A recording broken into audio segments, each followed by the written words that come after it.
I advise that this place be shut up at once. But everybody's having such a good time. Yes, much too good a time. The place is to be closed. But I've no excuse to close it. Find one. Sortez, monsieur.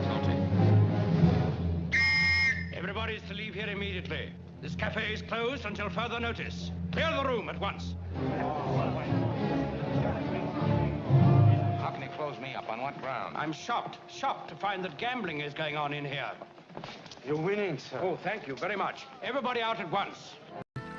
Claude Rains was one of my teachers at the Royal Academy of Dramatic Art in London. In fact, he was one of the best and most popular teachers there. Thanks. Now just remember, you're suspended by a rope from the center of your head to the ceiling. You're walking on air. You're not self-conscious, you're not awkward now, are you? You can be frightened to death, but you can make an entrance and hold any audience. They can hiss you, jeer at you, throw dead cats at you, but they can't destroy your poise. He was extremely attractive, and needless to say, all the girls in my class at the Royal Academy were hopelessly in love with him. Rains had piercing dark eyes. How long will you retain your abbey if Richard survives to find out what you've been up to these years he's been away? Prejudice, he says. Why don't they raise the cry of prejudice? Because they've nothing to hide. Because they're free and honest citizens. And because they know that so long as they are that way, there's no barrier between them and us. But by the time I first met him in the 1920s, he was already much in demand in London as a character actor. You don't want that pretty little head of yours chopped off, do you? Not to have your mother see the crows tearing tufts from a skull on London Bridge and know that it's her son's hair in which they will nest? You keep away from me. Don't you try to intimidate me. You're not going to tell Carol. You're not going to see him after the performance. You're not ever going to see him again. Swear to me you won't. I'll swear nothing. I'll do what I please, see whom I please, say what I please. Men and cities, but no other Caesar. And that scornful right eyebrow, which could freeze an adversary faster and more effectively than any physical threat. Take his Oscar-nominated role in Alfred Hitchcock's Notorious. Here he's playing a Nazi conspirator who discovers his wife is an American agent. Watching him, you feel the character's sense of panic, fear, and desperation. And you almost sympathize with a character even as loathsome as this. That's the sign of a brilliant actor, knowing how to grab an audience's empathy without them realizing it. And he could slip into sympathetic parts with ease. One of my favorites is Mr. Skeffington, where Claude plays a loving yet neglected husband of Bette Davis's vain socialite. After years of emotional abuse and wartime separation, Skeffington and his now aged wife are reunited. It's a performance so sensitive and so believable that it brought tears to my eyes even watching as a kid. I once wrote that the London stage suffered a great loss when Claude Rains deserted it for motion pictures. But when I see him now on the screen and remember him, I must admit that the London stage's loss was the cinema's gain. An amazingly good actor met an amazingly receptive audience. And the striking virtuosity that I witnessed as a young actor is now there for audiences everywhere to see for all time. I'm so glad of that. This is Sir John Gielgud speaking for Turner Classic Movies.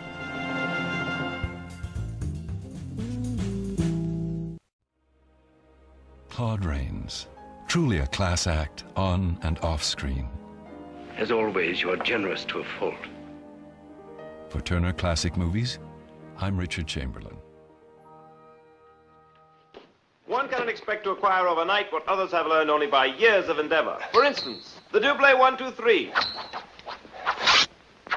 The bind triplet. The feint of disengagement, coupé. The feint of disengagement, triplet.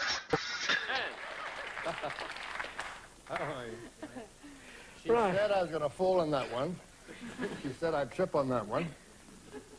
And I didn't, did I? No, well, it was luck, wasn't it? But the worst one was Scaramouche, actually. Did you ever see Scaramouche? Yes, severely. Scaramouche. And then I come back, and the director says, Jim, I got a wonderful shot. Jim? He says, Jimmy, my name's Jimmy. Huh? You didn't know my name's Jimmy. I did, but they might. Oh, then I know. And I'm named Jimmy. James Stewart. I was born James Stewart, and there was a fellow there before me, so I had to change it to Granger. And anyway, and we see with the camera, we see your face, and we see this chandelier come. Ooh, like that and stop. You see, wonderful shot. And I said, supposing it doesn't stop. And he said, Jim, come on. He says, MGM, for Christ's sake, man, we do this all the time. I said, I'd like to see it. And they said, oh, Christ, these actors, you know, it takes so much time to, you know, I damn that he did it. This is being difficult, you know. I damn that he did it. And he said, oh, well, I'll be a good guy and do it. But I said, no, I want to see it. Oh, well, all right. This bored look came over their face. All right, let it go, Cyril. The special effects name was Cyril. And he let it go, and he went, hey, boom! That much into solid wood. Because it was one of those old iron things with a scalloping solid wood. It was a mattress I'd been lying on, which was absolute, you know, it was a hamburger. I'd have been wiped out. And I was so shaken like that. There was no sound. There was a deathly silence except for the sobbing of Cyril. Oh, my God, it's never happened before. And the director was throwing up. And then I said, You see, it takes time to make a swordsman. Time and patience and practice.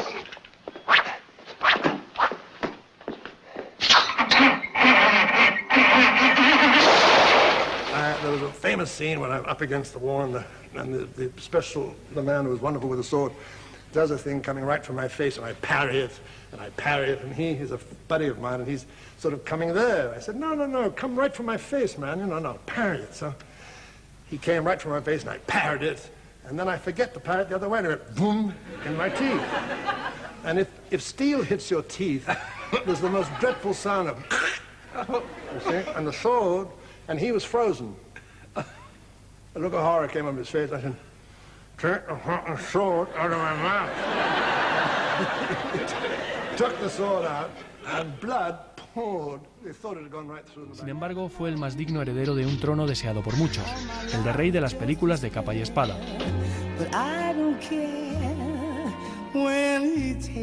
La verdad es que no soy muy bueno como actor. Siempre dice usted lo mismo. Es cierto. Resulta que yo siempre hacía de héroe, solo en 2 películas he hecho de malo. Hacer de malo es muy fácil, pero interpretar al bueno es tan deprimente. Siempre dulce, siempre sonriendo, siempre educado. Pero es que hay veces que no se puede ser sonriente, dulce y educado y resultar interesante a la vez. Sin embargo, el malo siempre es interesante. Se llamaba Stewart Granger, James Stewart en realidad, pero para evitar obvias confusiones decidió cambiar su nombre por el que le hizo famoso. Nombre que para muchos es sinónimo de sonrisa, la que nos despierta el recuerdo de sus películas. In my idea, sir, society is very imperfect. There's a great deal I'd like to change. Esta semana se cumple su centenario. Nació en Londres el 6 de mayo de 1913. Su belleza agreste lo convirtió en el sex symbol del cine inglés de los 40, y eso le incomodaba, porque él anhelaba los papeles que siempre le daban a James Mason. Never use my methods, Mr. Rasendale. Oh, I don't know.